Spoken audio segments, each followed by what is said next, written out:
देखिए, एक बड़ी ख़ास बात ये है कि आज निरुपम मैम जो है उनकी सालगिरह, और प्लीज़ तालियां बजा सकते हैं, तुम जियो हज़ारों साल।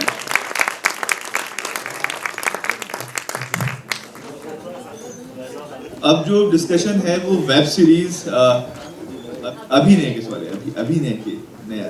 मैम माइक अब आपके हाथ।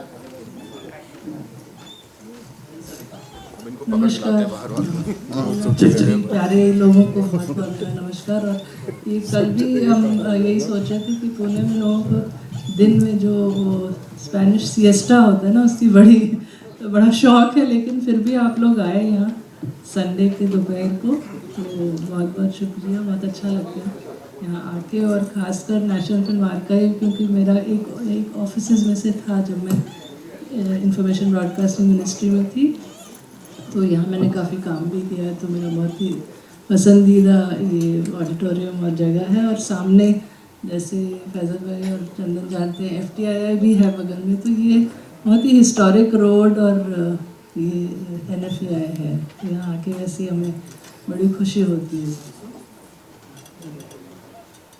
तो आज हम लोगों के साथ जो खास दो कलाकार हैं, इनकी पहचान आप लोग सब इनको पहचानते हैं पंचायत सीरीज से, लेकिन वहाँ तक पहुँचने में जो उनकी जर्नी रही है, और जो भारत की और इंडिया की और विश्व की एक तरह से एवोल्यूशन जो है वेब सीरीज़ पे, उस पर थोड़ा सा हमें विचार करने का ये अच्छा मौका है, क्योंकि जश्न अदब ऐसा एक प्लेटफॉर्म है कि हम लोग यहाँ बहुत सारी अच्छी अच्छी बातें सीखते भी हैं, एक दूसरे से सीखते हैं। तो ये हम इंटरेक्टिव रखेंगे सेशन, हम लोग एक दूसरे से समझेंगे, जानेंगे, और लेट अस ऑल एंजॉय कि ये वेब सीरीज़ जो नाम की चिड़िया है, ये कहाँ से आई, कब आई, कैसे बनी, और इसका रूप सबसे अलग क्यों है, कैसे है। तो अगर हम देखें इंडिया की ही बात करते हैं, अगर हम देखें सिनेमा का तो इतिहास बहुत पुराना है। 1913 में 2 मई को पहली फिल्म, 3 मई को सॉरी, रिलीज़ हुई थी राजा हरिश्चंद्र। थिएटर तो खैर बहुत ही पुराना है, हम जानते हैं, वो तो नाट्य शास्त्र के टाइम से है। लेकिन टेलीविज़न यहाँ स्थापना 1959 में ऑफिशियली हुई थी। तो सबसे पहले जो टेलीविज़न सिर्फ दूरदर्शन होता था, आप में से जो मेरी उम्र के कम से कम आप लोगों को याद होगा दूरदर्शन का एवोल्यूशन कैसे हुआ। और जो टेलीविज़न ड्रामाज थे वो पहले इंडिया में जब आने लगे, तो मैंने सोचा आज के सेशन को थोड़ा इंटरेस्टिंग बनाते हैं, तो मैं कुछ चॉकलेट्स भी साथ में लाई, और मैं आपको थोड़े क्विज क्वेश्चन भी पूछूंगी, तो जो उसका जवाब दे सकता है, क्योंकि खासकर हमारे जो जेन वाई और जेन जी वाले लोग हैं वो एंजॉय करते हैं। थोड़ा ट्रिविया क्वेश्चन मैं पूछती हूँ, आप भी जवाब दे सकते हैं, क्योंकि आप में से छोटे हैं तो हो सकता है आप भी जानते ना हो। तो पहले ये बताइए कि सोप ऑपरा जो है ना, सोप ऑपरा आपने सुना होगा, अमेरिका से ये टर्म आया है। टेलीविज़न ड्रामा को सोप ऑपरा भी कहते हैं। तो ये कौन बता सकता है कि सोप ऑपरा नाम क्यों पड़ा है इसका? सोप ऑपरा से क्या मतलब है, कोई जानता है? पढ़ा तो भूल गए याद करिए। वेरी गुड, फर्स्ट प्राइज आपके लिए। तो ये अमेरिका में सबसे पहले जब रेडियो पे प्लेस होते थे, तो उसको साबुन की कंपनियां स्पॉन्सर करती थी, तो ये टर्म वहाँ से आया सोप ऑपरा, और फिर धीरे धीरे टेलीविज़न पे भी आ गया रेडियो से हटके। तो इंडिया में मुझे अगर कोई बता सकता है कि पहला सोप ऑपरा किसको कहा जाता है जो बहुत ही सक्सेसफुल रहा, और मैं आपको हिंट दे देती हूँ, 80s में था। बुनियाद थोड़ा पीछे हम लोग जी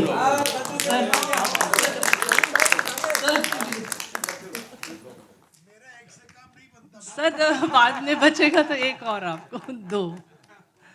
और इससे अब थोड़ा आगे बढ़ते हैं, तो आपको 80s 90s में पता है बहुत ही सक्सेसफुल टेलीविज़न ड्रामा हुए थे, हम लोग, बुनियाद, फिर माइथोलॉजिकल ड्रामाज दो बहुत सक्सेसफुल रहे, रामायण महाभारत, जो फिर से आ रहे हैं वापस, क्योंकि हमेशा पॉपुलर रहते हैं।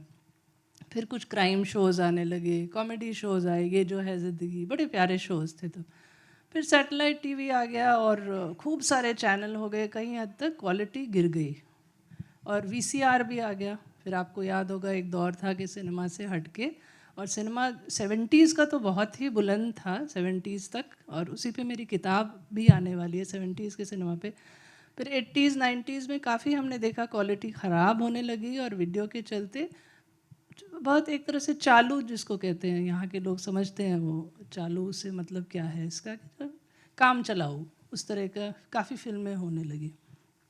फिर 2000 में थोड़ी फिर से बदली शक्ल सिनेमा वगैरह की, और उसी तभी 2000s की बात है कि सब वर्ल्ड में और इंडिया में भी OTT ने पहला कदम रखा था।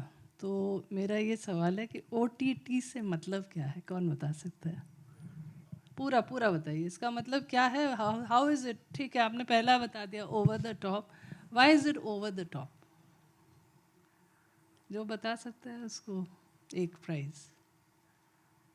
ओवर द टॉप तो वैसे OTT हम कहते हैं ना कि कोई बहुत स्टाइल मारता है तो क्या OTT कब भी पहना है, वो नहीं है। ओके, मैं बता देती हूँ, बट फिर भी आपको प्राइज़ तो मिलना चाहिए। जी, ये लीजिए, वैसे मेरा बर्थडे भी है तो वाह, पहुँच भी गया। तो इसको over the top media services कहते थे, क्योंकि ये जो ट्रेडिशनल मीडिया प्लेटफॉर्म्स है उसके जरिए हमारे तक नहीं आता था। ब्रॉडकास्टिंग, केबल, सैटेलाइट, इन तीनों से नहीं आता है, इंटरनेट के थ्रू आता है। तो इंटरनेट जैसे भी आप लेते हैं उसके थ्रू आपको OTT सर्विसेज मिल सकते हैं। और इस कड़ी में लास्ट सवाल, उसके बाद हम पंचायत आएंगे, क्योंकि ये हमारे गेस्ट सोच रहे होंगे कि मैडम तो अपने चॉकलेट्स बांट रही हैं। तो इंडिया में बताइए पहला OTT प्लेटफॉर्म किसका था? कंपनी भी बता देंगे तो चलेगा, और साल 2008 की मैं बात कर रही हूँ। नेटफ्लिक्स 2016 में आया है। नहीं नहीं, किसने कहा? वेरी गुड, बिग फ्लिक्स था पहला। Very good. हाँ, ये सबसे क्योंकि आपका बहुत ही मुश्किल सवाल था। बिग फ्लिक्स पहला था 2008 में, और सोचिए उसके 8 साल बाद अमेरिकन पहला OTT प्लेटफॉर्म नेटफ्लिक्स में आया, और आज की डेट में 57 है इंडिया में, as per information broadcasting ministries website.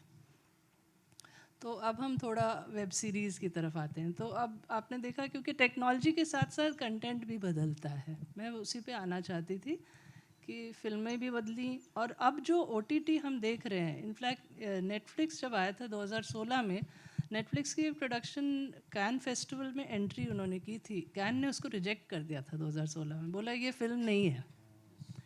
मगर अब देखिए, Cannes had to change its tune. अभी नेटफ्लिक्स ओरिजिनल फिल्म्स प्रोड्यूस करता है, अमेज़ॉन करता है। अमेज़ॉन ने पंचायत को बनाई है, बट मेरे ख्याल से पहले ये भी एक लास्ट क्वेश्चन है कि अमेज़ॉन को किसने बना के बेचा? पंचायत है, पंचायत से रिलेटेड है। पंचायत सीरीज़ आप सबने देखी है, एक छोटा प्लेटफॉर्म है इंडिया में वीडियो ऑन डिमांड सर्विसेज का। यस, TVF, उन्होंने पहले कहा, so she means that TVF। ये आपको नहीं पता था तो आपके तो माइनस चॉकलेट हो जाएगा। उन्होंने बना के बेचा नहीं था, वो कमीशन शो था। मतलब TVF ने बनाया और फिर नहीं उनको नहीं दिया। नहीं नहीं बिल्कुल, नहीं नहीं टीवी आपका माइनस है, नहीं मैम, आपको नहीं मिलेगा ये। हाँ, वो प्राइम का शो था, उन्होंने बनाया नहीं था। नहीं, I am quite sure viral fever था। अरे मैम, अच्छा चलो, इसके बाद मैं इसके बता रहा हूँ, बाद, मैंने काम किया सेशन है। के बाद हम चेक करेंगे। आप तो लिखते भी हैं वैसे। हमने ठीक है। हमने मगर शूटिंग उनको जब की थी, chocolate दे देते जब हैं। शूटिंग की थी तो शो प्राइम वीडियो का ही था। ओके, ये डे 1 से ही, ये सबका कॉन्ट्रैक्ट है सबका, ठीक है, उसमें लिखा हुआ है। चलिए, हाँ ठीक है, इनको बाद में चॉकलेट देंगे। तो अब हम अपने दोनों इन प्यारे कलाकारों की तरफ आते हैं। पंचायत आप सबने देखी, इनफैक्ट 3rd सीज़न अब फरवरी में जी, शायद आ जाएगा। हम सब बहुत उत्सुक हैं। मेरा एक खास बहुत पसंदीदा शो है, बिकॉज इसमें जो लोकल डेमोक्रेसी दिखाई है, बहुत अच्छी तरह, बहुत रिसर्च करके राइटर्स ने और डायरेक्टर ने इसमें बहुत मेहनत की है। और मेरे ख्याल से पहला एक शो है जहाँ आप देख रहे हैं ग्राम पंचायत कैसी होती है, उसमें प्रधान का रोल क्या होता है, सेक्रेटरी ग्राम पंचायत कैसे गवर्नमेंट ऑफिसर होता है, और बाकी जो लोकल डेमोक्रेसी है उसके मेन किरदार आप सब लोग वाकिफ़ हैं। जैसे नीना गुप्ता जी प्रधान होती हैं और उनके जो हस्बैंड है रघुवीर यादव, उनको प्रधानपति कहा जाता है, और वो ही एक तरह से डिफैक्टो प्रधान का ही काम वो करते हैं। तो फैज़ल भाई उसमें उप प्रधान हैं, आप जानते हैं। चंदन जी का नाम विकास होता है, असिस्टेंट हैं पंचायत में। तो यहाँ तक पहुँचने से पहले एक और क्वेश्चन आपके नाम। तो फैज़ल भाई की मुझे कौन सबसे यादगार फिल्म और बहुत ही इजी है, अनुराग कश्यप ने डायरेक्ट की थी। ये तो सभी ने मतलब कह दिया, इसके लिए तो मैं इतने वेरी गुड। ये तो इनका तो बनता है, एक तो बनती है क्यों हमने दरोगा बताया। Yes, very good, well done. Because मुझे लगा कि ये किसी को याद नहीं होगा कि उन्होंने क्या कैरेक्टर प्ले किया था। हाँ चलिए, एक डायलॉग तो हो जाए, बोलिए। बताइए। अरे मैं ये करता नहीं हूँ, क्योंकि जब भी वो कहता है डायलॉग बोलने को, उसे कहानी बताता हूँ कि पहले पापा मम्मी ले जाते थे जो है ना दूसरे घर, बोलते थे पोएम सुनाओ पोएम सुनाओ, और बच्चे को जो है ना खाना खाना होता था। जब एक्टिंग कर दी उसके लिए इंटरनेट है, उसमें थोड़ा सा टाइम दीजिए, पूरी एक्टिंग दिखेगी। खड़े होकर नहीं करता मैं कभी नहीं। मैं कहता नहीं नहीं, उसके लिए किया है मैंने वो हर, क्योंकि पापा मम्मी लोग पहले ही करते, दूसरे घर ले जाके पोएम सुनाओ, चलो बेटा। अब बच्चे को खाना कुछ और खाना है, वहाँ सबके सामने खड़ा करके पोएम सुनवाते थे, और भूख लगी रहती थी, एक नहीं दूसरी सुनाओ, अब ये भी सुनाओ, कविता भी सुनाओ। अरे बंदर वाला काम नहीं ना कि ले जा के पहले तो जब कोई कहता है एक सुनाई डायलॉग, तो मैं तुरंत फोन खोल के ये देखिए ये पिक्चर है, ये देखो बैठ के, इसमें रहेगा। वो होता नहीं है। मैं अरे चॉकलेट नहीं, बची हुई मेरे पास रहेगी बच्चे वाली है अभी तो। तो फैज़ल भाई पहले आपके बारे में मैं थोड़ा सा अपनी ऑडियंस से भी शेयर करना चाहूँगी। गैंग्स ऑफ वासेपुर के अलावा हमें थोड़ा जर्नी बताइए, क्योंकि मुझे पता है आप इलाहाबाद से पढ़े थे और यहाँ तक कैसे पहुँचे, और वेब सीरीज, और आप लिखते हैं उसके बारे में थोड़ा हमें बताइए। मैं एक्चुअली 2002 में बॉम्बे आ गया था, बीकॉम कर रहा था, जो ठीक से हो नहीं पा रहा था। पढ़ाई ठीक से हो नहीं पा रही थी, तो हाँ लखनऊ से कौन पढ़ पाता है बेचारा। तो मेरे पापा का था सपना कि MBA करूँ, वो मुझसे वो भी नहीं हो पा रहा था। फिर मुझे लगा ये किसी बेचारे को 6-7-8 लाख रुपए देंगे जाके कहीं इंस्टीट्यूट में, वहाँ मैं पढ़ पाऊँगा नहीं। तो मैंने बोला कि ये मुझसे नहीं हो पाएगा, कुछ और करूँगा मैं। कुछ और करने के नाम सबसे पहला झूठ बोला कि एक्टिंग कर लेता हूँ। उनको से थोड़ा दूर भी जानना था, तो बॉम्बे पहुँचे, 1-2 महीना कुछ ट्राई किया, पर एक्टिंग किया नहीं। फिर मैं काम वाम करने लगा, थोड़ा पैसा वैसा नहीं था। तो मैंने जो है 3-4 चैनल में नौकरी किया है, ऑन एयर प्रोमोज। फिर मैं एडिटर था, मैं AD था। पिक्चर से रिलेटेड जो है ज़्यादा 80% काम मैं कर चुका हूँ। और फेम गुरुकुल नाम का एक शो आया था बहुत पहले, आपने देखा, उसका पोस्ट प्रोड्यूसर था मैं सहारा चैनल में नौकरी करता था, स्टार 1 में नौकरी करता था, जी सिनेमा में नौकरी करता था। जी सिनेमा में आपने देखा होगा शनिवार की रात अमिताभ के साथ वो कैंपेन किया था मैंने। पहली बार जब शोले आई थी ना, तो उसका ट्रेलर काट, उसी लिए गया था नौकरी करने की, शोले का प्रोमो काटना है। इंटरव्यू में ये बोला था किस लिए आए हो, मैंने कहा शोले का प्रोमो काटना है। उसने बोला कैसे, मैंने कहा जिस दिन दोगे उस दिन करूँगा। तो वो किया। उसके बाद मैंने काफ़ी नॉन फिक्शन शोज़ किए इंडिया में। फेम गुरुकुल किया। अरिजीत सिंह का स्टोरी है ना, वो हम ही ने की थी पहले, जब अरिजीत सिंह जब आया था मुर्शिदाबाद से, काजी तौकीर उसका विनर था। उसके बाद मैंने अमेरिकन शो एक आता था एक्शन पे, अमेजिंग रेस, बहुत हिट शो है, वो मैंने इंडिया में किया 3-4 season as a line producer, हमारी कंपनी थी। फिर एक अंग्रेजी शो आपने देखा होगा, अंग्रेज लोग ट्रक चला रहे हैं, यहाँ से जाते थे पहाड़ के ऊपर, आइस रोड। आइस रोड का चैलेंज प्रोड्यूसर था मैं वहाँ पे, जो वो काम करता था। क्या बात। फिर कुछ और काम किया, 2-4 पिक्चरों में लाइन प्रोडक्शन किया। फिर एक दिन सोचा कि खुद की कंपनी खोलते हैं, जब दूसरे के लिए 20 घंटा मरना है तो अपने लिए करते हैं। तो 2011 में मैंने अपनी कंपनी खोली। उसके बाद मैंने एक शो बनाया स्मोक करके, जब मिर्ज़ापुर सीक्रेट गेम्स आया था इरॉस पे। उसके बाद आपने इनक्रेडिबल इंडिया का जो 30-40 फिल्म आता है मंदिर का, वो मैंने हम ही लोगों ने प्रोड्यूस किया है। डिस्कवरी पे आपका बायजूस आता है, 3 साल हमने बनाया है। और एक बच्चों का एक शो आता था स्पेल बी, वो हमने 3 साल बनाया है। तो हम लोग ये करते थे। MTV के लिए काफ़ी शो बनाया है, पिक्चर बनाई है। फिर जो है जब सब अभी चल रहा था इसमें एक्टिंग हो गई। तो ये सब सारी बात जब बताऊंगा कोई नहीं जानता, सब जानते हैं अरे ये तो एक्टिंग करता है। जो 15-20 साल जो उसमें घिसे हैं वो नहीं क्या होता कुछ भी पता नहीं रहता है। मगर एक्टिंग की तरफ आपने कैसे मोड़ी गाड़ी? एक्टिंग में कर नहीं रहा था, तो अपने ऑफिस में बैठा हुआ था, वो राइटर और वो आए डायरेक्टर। सबसे पहले कास्टिंग मेरी हुई थी। उन्होंने कहा कि तुम्हें ये करना है, किस फिल्म बाकी की बात इस करें? ये पंचायत की। अच्छा। पंचायत में तो मैंने कहा भाई नहीं कर पाऊंगा, ये बहुत टाइम में जाएगा। उन्होंने कहा नहीं ये वाला तो करेगा, बाकी कास्टिंग हो रही है सबकी। तो पहले एक बार मुझे भी लगा कि नहीं शायद टाइम नहीं रहेगा, पर किस्मत से वो कुछ और ही हो गया। वो उसके बाद से मुझे भी नहीं पता था कि ऐसा होगा, कि जो है लाइफ ही बदल गई इसके बाद से। 80% लोगों को बताता हूँ कि नहीं मैं काफ़ी दिन से, काफ़ी लोग ये सोचते हैं बेचारा 20 साल से स्ट्रगल कर रहा था मोटा। कितना बचाए कितना क्या करते थे। एक मेरे दोस्त हैं विपिन शर्मा, उनको जब लगा उनको नहीं पता कि मैं ये मतलब बाकी काम भी करता हूँ, तो जब भी मुझे मिले क्या कंधे पे हाथ रख बोले मेहनत करो बेटा, तुम मोटे हो तो कोई बात नहीं, तुम्हारा हो जाएगा कुछ ना कुछ। कुछ हो जाएगा। तो मैंने एक दिन बैठ के समझाया भाई मेरा ऑफिस से पीछे जहाँ रोज मिलते हो तुम, क्या मुझे लगता है यहाँ तुम स्ट्रगल करने जाते हो? हमको नहीं यहीं आता जाता रहता है। कहने लगे अच्छा अच्छा। तो वो सब हुआ है, अभी भी ये काम चल ही रहा है एक्टिंग का अच्छे से। तो जो है तो एक दो पिक्चर विक्चर भी बनाने का प्लान था, कोविड ने वो सब बंद करा दिया, और फिर से कर रहे हैं, तो चल रहा है, साइकिल बहुत है। अच्छा, बहुत हाँ। अच्छा, बहुत अच्छा लगा हमें सुन के कि आप कितने कामयाबी आपके साथ रही है हमेशा हमेशा। चंदन जी पे अब आते हैं। आपने दिल्ली में मेरे ख्याल से मास कम्युनिकेशन से कोर्स किया था, पोस्ट ग्रेजुएट। वहाँ तक कैसे पहुँचे पहले ये बताइए। दिल्ली से पहले आप कहाँ पे पढ़ रहे थे और मास कॉम में कैसे आए? दिल्ली से पहले मैं पटना में था, पटना कॉलेज पटना में बीएमसी कर रहा था, बैचलर ऑफ मास कॉम।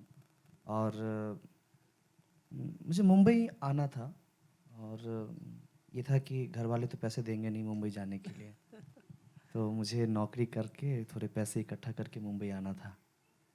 तो मुझे लगा यार जल्दी से प्लेसमेंट कहाँ मिल जाएगा, अच्छा। है ना। मतलब और पढ़ाई में ऐसा नहीं था कि मैं डॉक्टर इंजीनियर या कोई ढंग का जॉब कर लूँ। इसका ये मतलब नहीं कि पत्रकारिता ढंग का जॉब नहीं है, वो भी है। बट मुझे लगा कि कुछ ऐसे फील्ड में जाया जाए जहाँ पे लाइट कैमरा और हम इस मीडिया से जुड़े हुए रहें। तो संयोग से मेरा आईएमसी में हो गया, Indian institute of mass communication. और फिर वहाँ से दैनिक जागरण में प्लेसमेंट हो गया, और 2.5-3 साल हमने जॉब किया। और जब मुझे लगा थे आप? ओखला में ऑफिस था, जी जी, न्यू मीडिया। मगर उस बीच तो आपका थिएटर भी हुआ। हाँ जी जी। थिएटर कहाँ तो पे किया? थिएटर तो हमारा गांव में ही हमने शुरू कर दिया था। हमारे यहाँ छठ और होली दिवाली इसमें ना होता था, मतलब गांव के लोग खुद से प्ले लिखते थे और हम लोग उसमें पार्टिसिपेट करते थे, तो चाइल्ड आर्टिस्ट के रूप में ही। और फिर जब स्कूल में आया तो एनुअल डे पे, या फिर कॉलेज जब पटना आया तो अभियान ग्रुप करके एक है ग्रुप पटना में, तो कालिदास रंगालय, प्रेमचंद रंगशाला और एनएसडी रेpertory के साथ भी आपने काम हाँ। किया? तो वो जब बताइए एक थोड़ा। पॉइंट के बाद मैं जेएनयू में मेरा थिएटर ग्रुप था, दिल्ली जाने के बाद अब बहरूप आर्ट, शाहिद अनवर सर वो चलाते थे। तो 1-2 साल के बाद मुझे लगा यार अब यहाँ पे ज़्यादा मतलब कुछ हो नहीं रहा है, और मेरे पास समय बहुत कम था। मुझे ये लगता था कि यार एनएसडी या एफटीआई जाके मैं अपना 2-3 साल नहीं दे सकता। मैं वही चीज़ बाकी अलग अलग थिएटर ग्रुप में जा कर के, और जितना मुझे लेना है लेके मुझे मुंबई जाना है। ऐसा लग रहा था कि मुझे मुंबई कोई बुला रहा है कि जल्दी आ भाई, तेरे लिए कोई विकास लिख रहा है, जल्दी आ। हाँ। तो ये मुझे हमेशा लगा था कि मुझे मुंबई जाना है और मेरे पास समय बहुत कम है। तो इसीलिए कब आए आप? किस साल आए जी, मुंबई? ये 17 के एंड में आ गया था मैं। अच्छा। और उसी टाइम मुझे लगा कि यार अब मुझे एनएसडी वालों के साथ देखना है कि उनमें और मेरे में क्या अंतर है, ऐसा वो क्या करता है और जो मैं नहीं कर सकता। तो एक छोटी सी कहानी है जो भी मैं शेयर करना चाह रहा हूँ, जरूर अचानक से जरूर याद आ गई। जरूर। तो जागरण में मैं जॉब करता था, और जैसे ही जॉब मतलब मेरा शिफ्ट ख़त्म होता मैं जल्दी से भागता, या तो जेएनयू भागता या फिर मंडी हाउस भागता।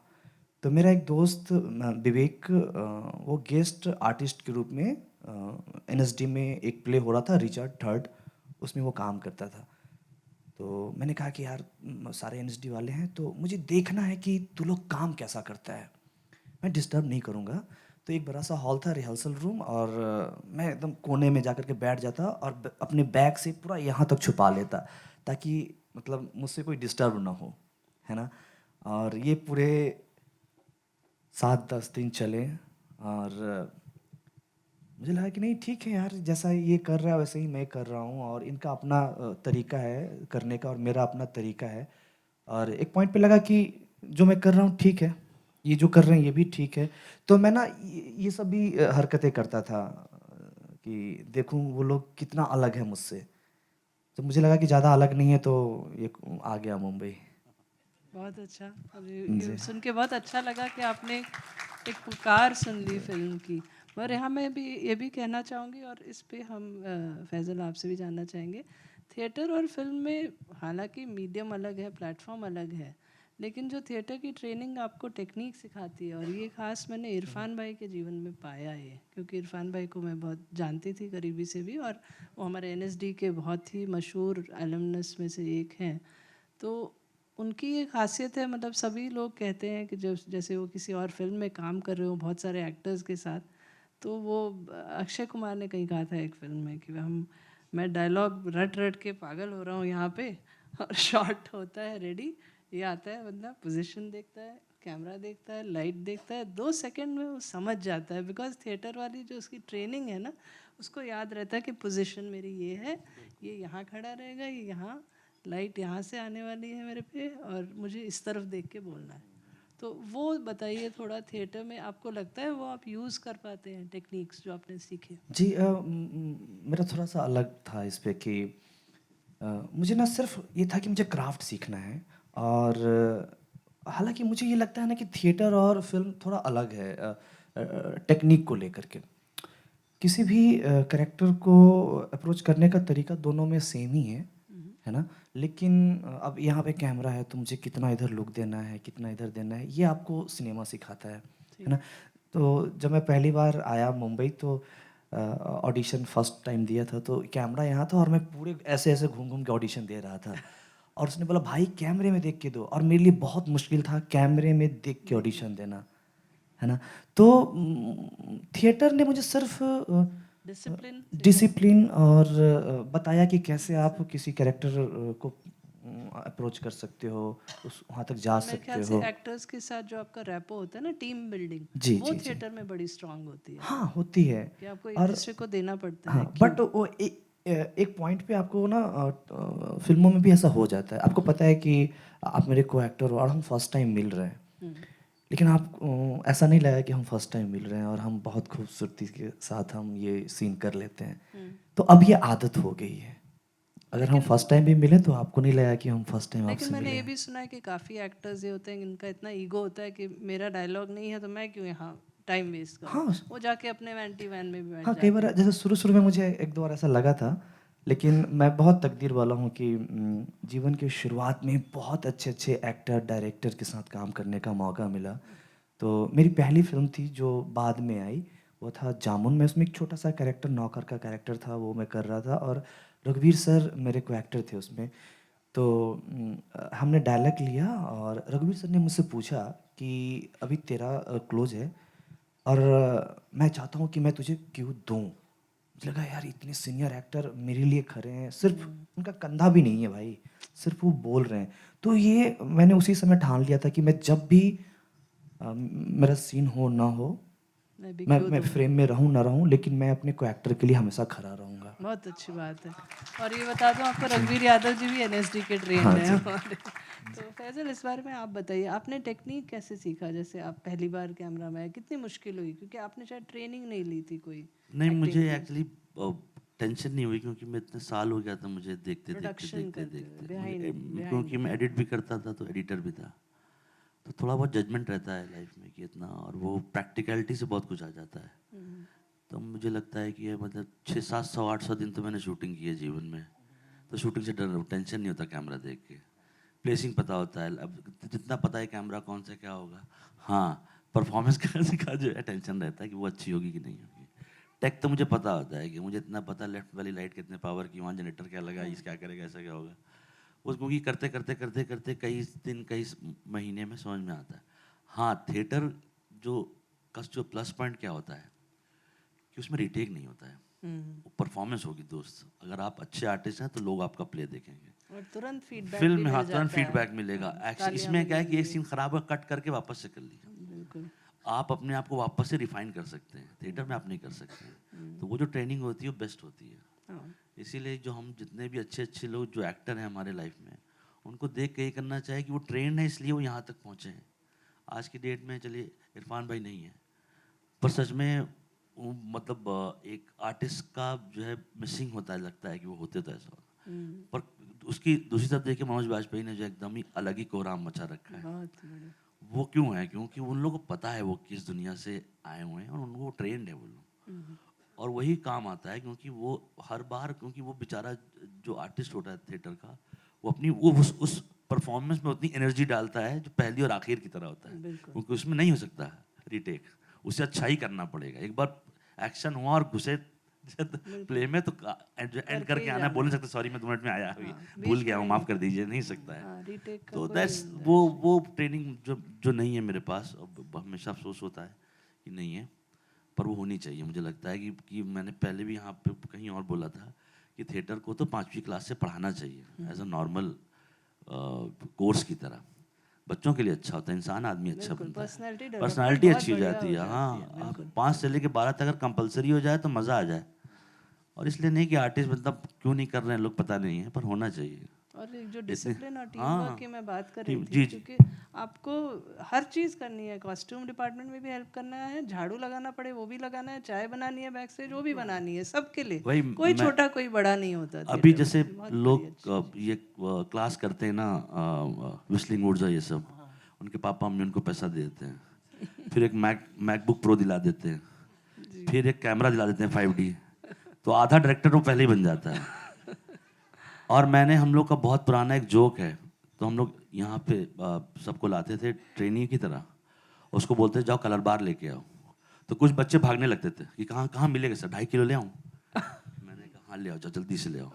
उसको कलर बार नहीं पता है, मतलब जिसके पापा ने 3 साल पैसा खर्चा करके उसको पढ़ाया है, वो कलर बार खरीदने जा रहा है। जो कलर बार एडिट मशीन पे जो फर्स्ट मार्किंग तब होता है, वो कलर बार खरीदने मैं कितना लेके आऊँ? सब 2 किलो ले आना। ये काफ़ी चीज़ें नहीं पता होती हैं। पर जब आप क्या होता है कि फिल्म मेकिंग ना, वो एक सही में अगर आपका इच्छा नहीं तो मन तो जो है नहीं करना चाहिए। बहुत पेशेंस वाली चीज़ होती है। और जब पहले टाइम पे तो हम जब किसी के थे असिस्टेंट 700-800 रुपए में, तो बहुत बुरी तरीके से काम करवाता था वो इंसान हम लोगों से और उसके कोई दया नहीं होती थी। उस टाइम तो बहुत बुरा लगता था कि मर जाए ये, कि जो है। पर अब कि 6-6, 7-7 दिन आदमी घर नहीं गया है, और जब वहीं बैठ के काट रहा हूँ, एडिट कर रहा हूँ, वो देख के बोला अच्छा नहीं लग रहा है भाई, हम लोग यहाँ बैठे हुए 3-4 दिन से। पर ये कि बाद में सकता है सही हुआ वो जो हुआ। वो एक्टर के साथ भी होता है कि मतलब विक्की बहुत पहले आया था, वासेपुर का एडी था विक्की कौशल, हम लोग उसको बहुत बुरा हाल करते थे उसका जो है कि अच्छा एक्टर बनना, यहाँ जा वहाँ जा, दूर भेजते थे। पर यह कि वो ट्रेनिंग हो जाती है लाइफ में, आप थोड़ा बहुत सीख जाते हैं। क्योंकि सिनेमा आज की डेट में बहुत टफ चीज़ है, आसान नहीं है। एक्टिंग भी, किसी भी चीज़ में, डायरेक्टर में कंपटीशन बहुत ज़्यादा है, आपको आना बहुत कुछ चाहिए। हर दिन कुछ नया बन रहा है, हर 6 घंटे बाद टेक्नोलॉजी चेंज हो रही है, कंटेंट चेंज हो रहा है, तो इतना तो लड़ाई लड़नी पड़ेगी। तो जैसे चंदन ने बताया, इन्होंने सबसे पहले रघुवीर यादव जी के साथ काम किया, तो गैंग्स ऑफ वासेपुर में आपको अनुराग के साथ काम करने का एक तो अवसर मिला, और भी एक्टर्स बहुत थे, तो शुरू में कैसा अनुभव रहा आपका? मैं सर को पहले से भी जानता था, मतलब कई साल से। हम लोगों ने बाद में कंपनी भी खोली वासेपुर के बाद। एक पायलट, पहली सीरीज़ इंडिया की हम लोग भी बनाने जा रहे थे। 24 जब आया था, उसके काउंटर में हम एक सीरीज़ बना रहे थे स्टार प्लस के लिए। तो हम अनुराग ने कंपनी खोली और गए स्टार प्लस के पास, हमने कहा वो कलर्स बना रहा है 24, हमारे पास सी फॉर क्रिमिनल एक शो है, तुम लोग बनाओ। तो उन लोगों ने देखा हुआ, कहा वेरी गुड। फिर कहा गेट आउट, ये तो बहुत ज़्यादा महंगा शो है। फिर हम लोगों ने कहा अच्छा ठीक है। फिर हम गए वापस से 3-4 लाख रुपए खर्चा करके एक फॉरेन कंपनी से पीपीटी बनवाया। बॉस ये जब आने वाले 2010 की बात है कि अभी आने वाले टाइम पे सीरीज़ आने वाली है, तो वो सब भी खुश हो गए, स्टार वाले, वेरी नाइस, गुड, चलो शो बनाओ। शो बनाने के बीच में उनको डिसाइड किया चलो पायलट बनाओ। अब शो से पायलट पे आ गए वो। फिर जब हमने पायलट बना दिया, और वो पहला ऐसा शो था जिसमें सबका डेब्यू हो रहा था। मेरा ऐसा प्रोड्यूसर डेब्यू, डायरेक्टर का डायरेक्टर डेब्यू, गुलशन दवेजिया का डेब्यू, राधिका आप्टे का डेब्यू। वो शो का नाम डेब्यू हो गया था। थर्ड एडी सेकंड एडी बन रहा था, सेकंड एडी फर्स्ट एडी बन रहा था, सबका डेब्यू हो रहा था। जिसको देखो सबका हो गया प्रमोशन। और हमने वो शो बनाया, पायलट दिखाया, और उन्होंने बोला सावधान इंडिया बनाओगे क्या? हमका बैक। तो उनके साथ काम का रहता है, क्योंकि वो मुझे लगता है इकलौता ऐसा आदमी है जो आपको सुबह जैसे ही आँख खुलेगी तब भी पिक्चर की बात करेगा, सोएगा तब भी पिक्चर की बात करेगा। वो दूसरों की बात नहीं करता, जैसे कि घर में बच्चे कैसे हैं उसे नहीं पता होता है, अंडा बना है, बिरयानी बनी, कुछ नहीं पता होता है। तो वो आदमी जो है आपको पुश कर करके जो है ट्रेन कर देता है। और वो बहुत मतलब ख़राब टीचर नहीं कहते हैं कि वो आपकी बड़ी बेइज्जती भी करता है। मैंने उसको बोला कि मैं सीरीज़ बनाऊंगा, तो उसने बोला ये सीरीज़ देखो और कल आना वापस। अब 15 एपिसोड 15 घंटा देखने के बाद सुबह बुला भी रहा है। तो मैंने 5 देखा, झूठ बोलने के पहुँच, मैंने कहा देखी मैंने। उसने शुरू कर दिया, उसमें देखा, इसमें देखा। मैंने कहा याद है भाई, इसे तो अब तो देख के आनी पड़ेगी। तो वो मतलब उनकी वजह से आप देखिए ना कितने ढेर सारे डायरेक्टर अनुराग के साथ वाले लोग काम कर रहे हैं। वासेपुर की सारी टीम अभी जो है सबका घर अच्छे से चल रहा है। नहीं जो भी था, तो वो थोड़ा सा टफ है, पर वो दिन भर यही सोचता रहता है पिक्चर के बारे में।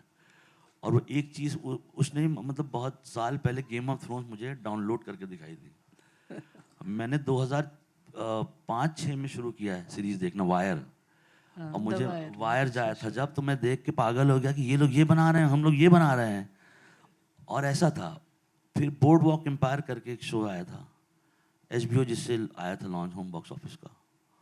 वो शो आप देखिएगा, वो अपने आप में एक किताब है सीरीज़ बनाने की। जब मैंने देखा तो मैंने वो पूरा 3 दिन बैठ के वही देखा। मुझे लगा कि ये सब चीज़ें लाइफ में, तो वो इतना आपको पुश कर देता है कि आप या तो काम करेंगे या तो छोड़ के चले जाएंगे। छोड़ के चले गए तो वेरी गुड है, नहीं तो फिर अच्छा वो कभी भी 4 साल बाद नहीं मिलेगा आपसे, तब भी बेइज्जती कर देगा। और बताओ क्या कर रहे हो, क्या देख रहे हो, वही देख रहे हो कि नहीं सर आजकल ये देख रहा हूँ, ये देखा, कुछ एक नई चीज़ बता देगा, फिर भाग के जाते हैं घर पे सब लोग डाउनलोड कर, ये कहाँ चल रहा है, पता लगता है वहाँ की कोई सीरीज़ पूछ ली है, 5 दिन बाद फिर से ईमेल किया, देख लिया। तो वो कंटेंट का यही होता है यार। तो कंटेंट की बात करते हैं आगे कि वेब सीरीज़ को लेकर खास, क्योंकि देखिए कंटेंट तो चाहिए। मुझे खास वैसे इस शब्द से थोड़ा तकलीफ भी होती है, बड़ा थोड़ा कैजुअल टाइप का शब्द लगता है, जैसे कुछ भी बना दिया कंटेंट, इंस्टा रील बना दी, ये बना दिया, वो बना दिया, टिकटॉक वीडियो बना दिया। इंस्टा रील तो मुझे पता नहीं क्या धोखा है दुनिया का बहुत बड़ा। और लोग कहते हैं उसकी वजह से कंटेंट का एक नया ब्रीफ आ गया कि पहले 5 मिनट में सब कुछ कर डालो। अच्छा, एक नई चीज आ गई है बनानी, पता है कि नहीं आपको? पहले 5 मिनट में फर्स्ट ब्लास्ट हो जाना चाहिए। अच्छा, कहानी आई, डायनासोर आ गया, अरे भाई 2 घंटा बैठा ऑडियंस, दिखाओ, नहीं अभी कर दो। क्योंकि वो कोरियन ड्रामा ने ना पागल सबको वो कर दिया है। उसकी वजह से ब्रेन मैपिंग हो गई, उनको समझ में आ गया कि हिंदुस्तानी भी यही देख के खुश हो जाएंगे कि पहले ही सीन के तीसरे सीन में एक्सीडेंट, उसके बाद उसकी माँ मर गई, उसके बाद उसका बाप चला गया, अब कहानी शुरू करते हैं। तो वो जो है वो टिकटॉक ब्रेन मैपिंग, उनको लगता है, उन्होंने काफ़ी लोगों से बोलना शुरू कर दिया है कि ऑडियंस ना उसको बहुत जल्दी चली जाती है। पता नहीं कौन सी ऑडियंस है भाई, आप लोग यहाँ आके बैठे तो हैं, वो कौन सी ऑडियंस है जिसका ये PPT बना के टहल रहे हैं दुनिया में कि अब उनका अटेंशन स्पैन रॉन्ग हो गया है। I am sorry, it's there. नहीं ये सच बात है। और मुझे याद आ रहा है शायद अनुराग के साथ ही ये किस्सा हुआ था कि कुछ कहानियाँ, स्क्रिप्ट आते हैं लोगों के पास, डायरेक्टर्स के पास बहुत सारे स्क्रिप्ट आते हैं, रिजेक्ट भी होते हैं। तो कोई था यंग लड़का, उसने बोला ये कहानी अच्छी है, देखिए ज़रा। तो बोलते हैं राइटर कौन है? बोला कोई है, प्रेमचंद।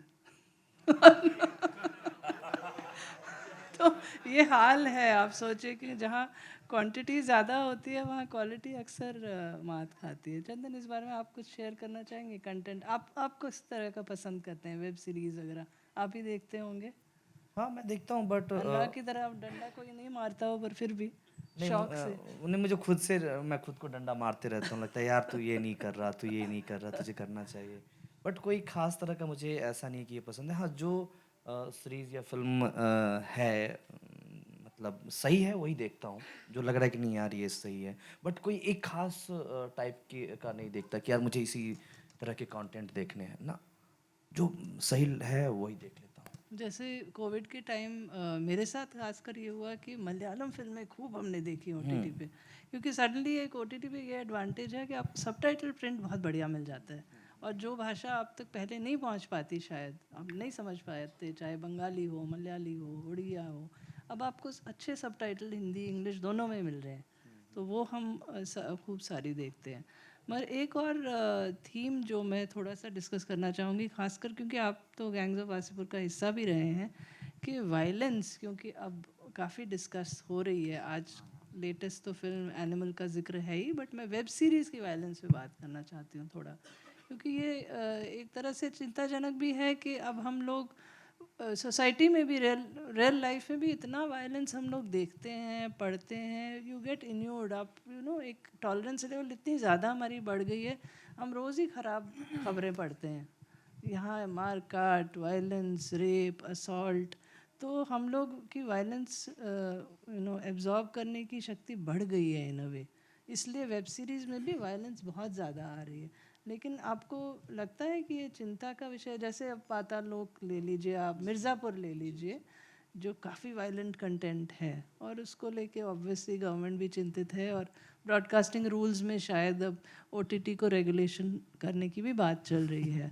और ये मैं आपको बता दूं, सेंसरशिप बड़ी टेढ़ी खीर है, क्योंकि मैंने खुद झेली है, मैं पॉलिसी देखती थी, बहुत आसान होता है कहना कि yes we should stand for freedom of expression, लेकिन कुछ चीज़ें जो होती हैं ना तकलीफ़ दे, तो हम लोग को मुश्किल होता है, वो ऑडियंस के लिए हम सब कुछ कैसे देखने दें। मेरा तो इसके कहाँ किस हद तक हमें आपको लगता मेरा है रेगुलेशन चाहिए? सेंसरशिप जो है ना, सॉरी अब ऐसे वैसे वो नहीं कह रहा हूँ, सेंसरशिप ना सॉफ्ट पॉर्न पे होना चाहिए। अगर रेगुलेटरी करनी है ना, तो बहुत से लोगों ने ये सॉफ्ट पॉर्न शो बनाया, वहाँ बंद हो। वायलेंस जो है ना, वायलेंस आप सुबह जैसे डेली लाइफ में तो आप देखते ही देखते रहते हैं। जिन फिल्मों को आप सुबह से लेकर रात तक अभी हिट कर रहे हैं, वो ऑडियंस ने जा जाके देखी है।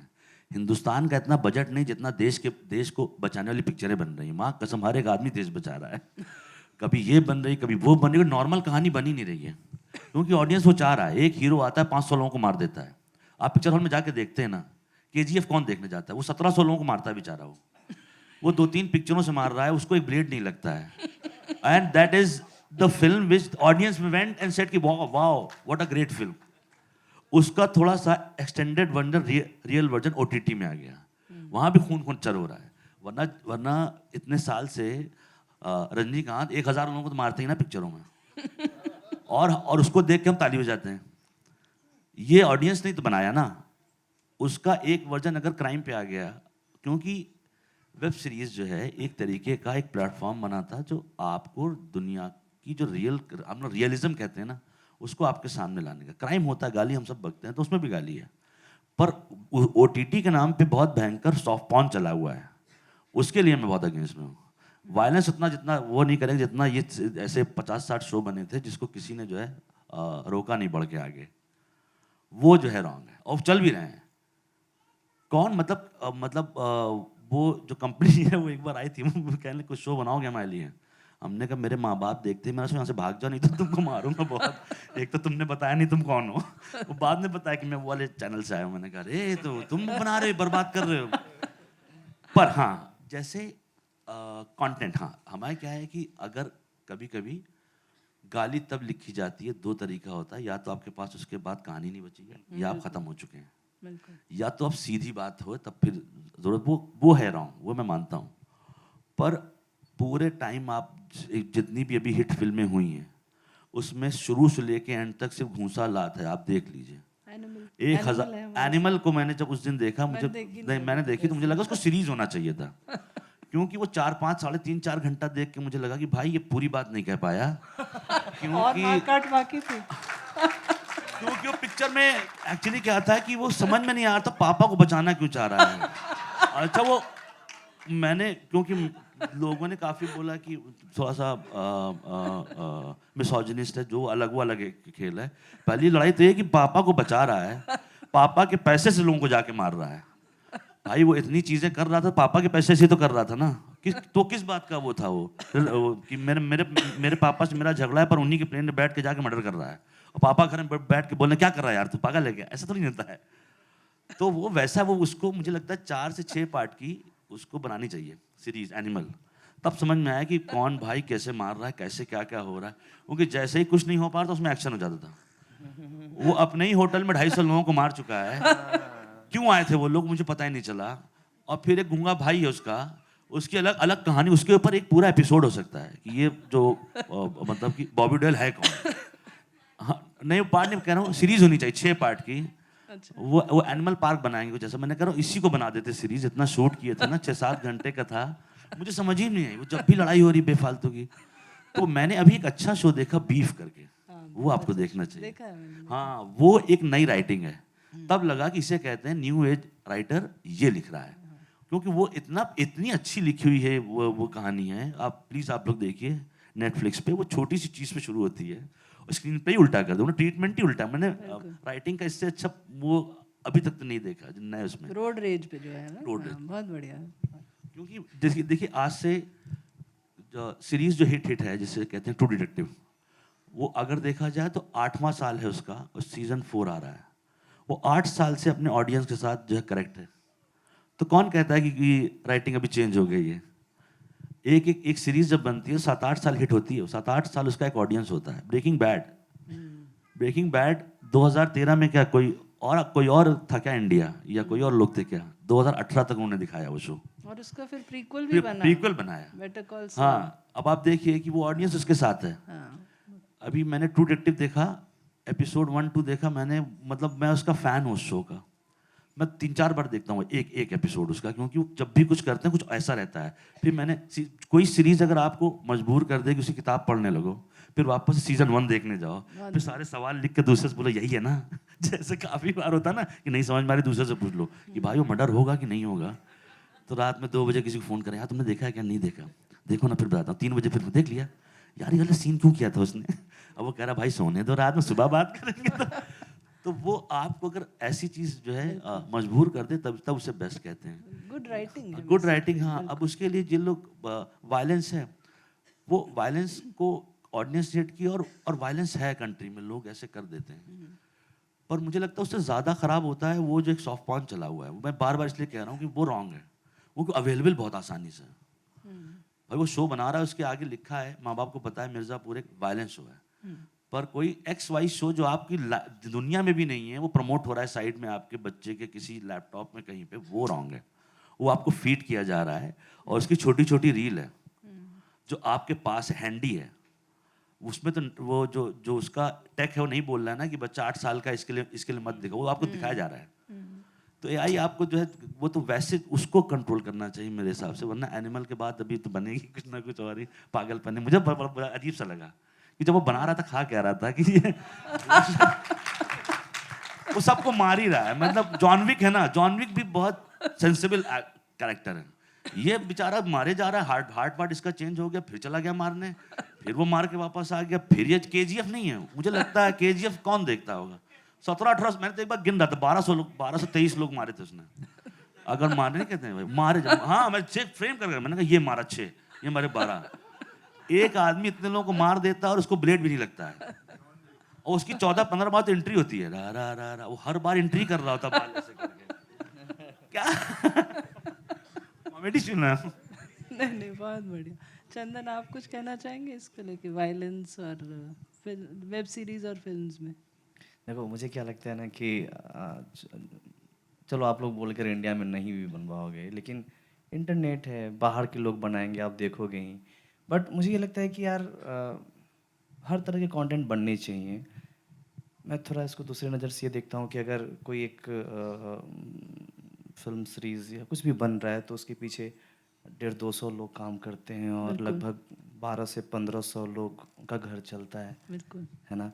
हाँ, अगर वो कंटेंट ख़राब है तो प्लीज़ आप मत देखो। लेकिन अगर आप नोएडा से गुड़गांव जा रहे हो जॉब करने के लिए, तो हर किसी के फ़ोन में वो ऐप होता है और उसके मिलियंस व्यू होते हैं। कौन है ये लोग यार? हम ही लोग तो हैं, है ना? और यहाँ बैठ के बोलेंगे नहीं बनाओ, नहीं बनाओ। सब लोग देख ही रहे हैं, है ना? तो ठीक है, ये आपके ऊपर है और ये अच्छी बात है कि आपके पास सभी तरह के कंटेंट हैं। जो देखना है वो देखो, जो नहीं देखना है मत देखो। लेकिन ये मत बोलो कि ये नहीं बनना चाहिए, वो नहीं बनना चाहिए। है ना, उससे बहुत लोगों का घर चलता है।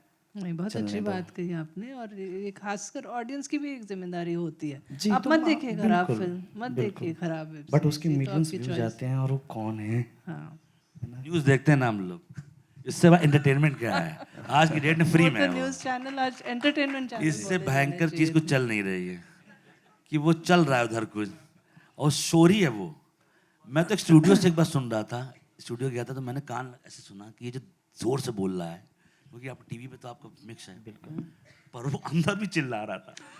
तो मैंने ऐसे ऐसे किया, कहता कौन है तुम? ऐसे कर मैंने, वो इतना है ना, तो वो एक एंटरटेनमेंट है ये, उसको अगर अगर चेंज करके देखा जाए तो टीवी रोज आपको न्यूज़ खोल के हंसिए बैठ के, क्योंकि ऐसी कोई, जैसे 100 वाली वो, मेरा एक दोस्त है बहुत अच्छा लिखता है वो, तो 100 नहीं का होती खबर, 100 खबर फट से जो आ जाती है कि बबलू ने लड्डू खा लिया, लड्डू दुकान पे था, दुकान भैया की थी, 5 न्यूज़ हो गई, वो एक न्यूज़ को 25 कर दिया उसने कि रंजीत सामने आ रहे हैं, रंजीत पीछे खड़े थे, लगता ही रंजीत है, रंजीत चश्मा पहन रखा है, और आज ऑरेंज कलर की बेस पर ये 5 न्यूज़ है। 100 रफ्तार लिखने वाला जो राइटर है, उसका से बड़ा कॉमेडी कोई नहीं लिख रहा है, तो उसको 5 न्यूज़ मिली, उसे 100 करना है, अब वो कंप्यूटर बैठ के लिख रहा है कैसे करूं 100 इसे। कि बिल्ली ने चूहे खा लिया, तो चूहे ने बिल्ली को खा लिया, ये 2 न्यूज़ हो गई। तो छत पे खा लिया कि जमीन पे खा लिया, तीसरी न्यूज़। वो कॉमेडी चल रही है, मैं तो उसे देख के बहुत हंसता हूँ, उसने मुझे सिखाया, तो मैं क्या करता हूँ, जाके रफ्तार वाली न्यूज़ पहले लगा लेता हूँ। 100 एक मिनट में 100 खबरें नहीं होती वाला, फट से।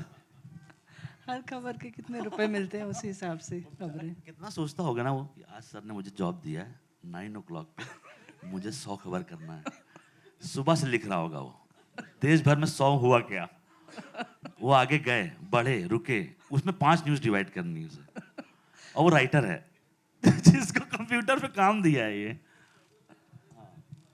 चलिए, तो रंजीत भाई आ गए हैं यहाँ, तो हमें इशारा हो गया अब प्रोग्राम यहाँ पे ये सेशन समाप्त करने के लिए। मगर अगर आप इजाज़त दें तो ऑडियंस से एक या 2 क्वेश्चन ले सकते हैं अगर कोई। हाँ, बहुत बहुत धन्यवाद। पंचायत का ये जो कॉन्सेप्ट है, मतलब देखा जाए तो सही में ये अभी सरकार की तरफ से भी दिखाना चाहिए कि एक्चुअल में पंचायत ऐसे ही है, ठीक है, ऐसा नहीं कि कुछ कल्पना है या फिर ये किया गया है। तो ये कॉन्सेप्ट आया कहाँ से? ठीक है, वेब सीरीज तो बहुत सारा देखा है, बट जो जेन्यून ऐसा लग रहा है कि जैसे हम लोग पंचायत के साथ जी रहे हैं, ऐसा कॉन्सेप्ट आया कहाँ से? मतलब किसने ऐसा मतलब बनाया या फिर? राइटर चंदन कुमार जो राइटर है ना, उसने लिखा था।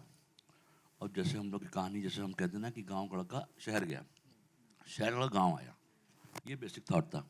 वो ज़्यादा अच्छे से बता पाएंगे, पर बात जो हमारे राइटर साहब हैं, बेस्ट आदमी वही हैं, वही अच्छा शो लिख रहा है, उसके लिए बहुत बहुत बहुत कमाल की राइटिंग, बहुत बहुत थैंक धन्यवाद। You sir. फैसल भाई, बहुत मज़ा आ रहा है आपको सुन के। मेरा एक सवाल है अभिनय के लिए कि जैसे कि वेब सीरीज़ में जब आप एक्टिंग करते हैं तो नॉर्मली एक फिल्म में जो एक्टिंग जो स्क्रिप्ट होती है वो छोटी होती है, और वेब सीरीज़ में एक पूरी सीरीज़ बाइबल होती है, जैसे कि उसकी रीडिंग मैं समझता हूँ कि 3-4 दिन चलती है ना। तो मेरा ये सवाल ये है कि आपका जब कम्युनिकेशन होता है डायरेक्टर से या राइटर से, सो आप उनका विज़न कैसा, आपका कम्युनिकेशन कैसा होता है, और आप उनका विज़न कैसा डिकोड करते हैं और अपने अभिनय में लेकर आते हैं? मैं बताऊं? चंदन भाई, आप, फैसल भाई, आप कोई भी जवाब दे सकते हैं। तो पहले तो मुझे लगता है कि मैं बार बार स्क्रिप्ट पढूं, और जब भी मेरे पास आता है हार्ड कॉपी तो मैं मतलब शूट पे जाने से पहले 10-15 बार तो पढ़ लेता हूँ, और इसके बाद अगर मुझे कुछ रहता है कि यार एक बार पूछना चाहिए डायरेक्टर से, राइटर से, तो मैं जाता हूँ। बट मुझे लगता है कि स्क्रिप्ट आप जितना बार पढ़ोगे ना तो आपको सब कुछ मिल जाएगा कि कैरेक्टर में क्या चाहिए, इसका टेम्परामेंट क्या है, और ये क्या चाहता है, सब कुछ स्क्रिप्ट में होता है। और ये थिएटर के दिनों से मेरी आदत है कि बार बार स्क्रिप्ट पढ़ो, और फिर उसके बाद बहुत थोड़ी गुंजाइश बचती है तो फिर हम डायरेक्टर और राइटर से मिलते हैं और उसको मना लेते हैं, या फिर वो मुझे मना लेता है।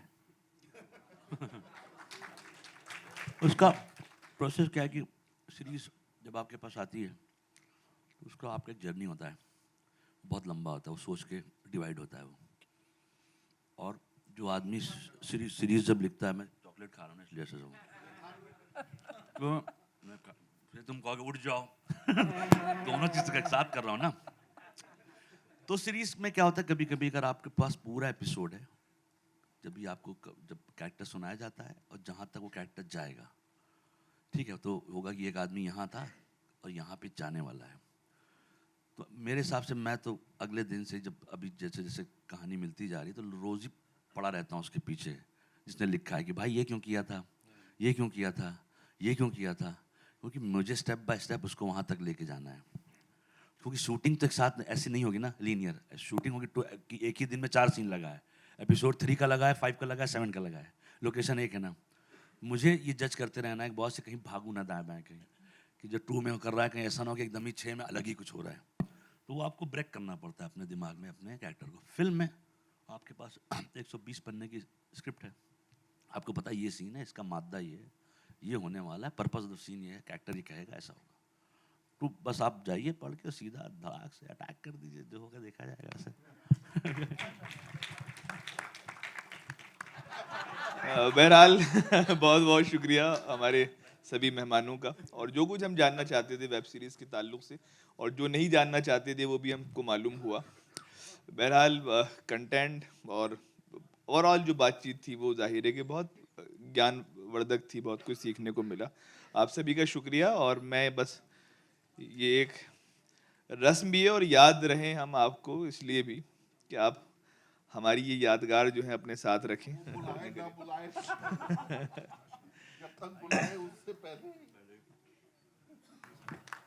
बहुत शुक्रिया।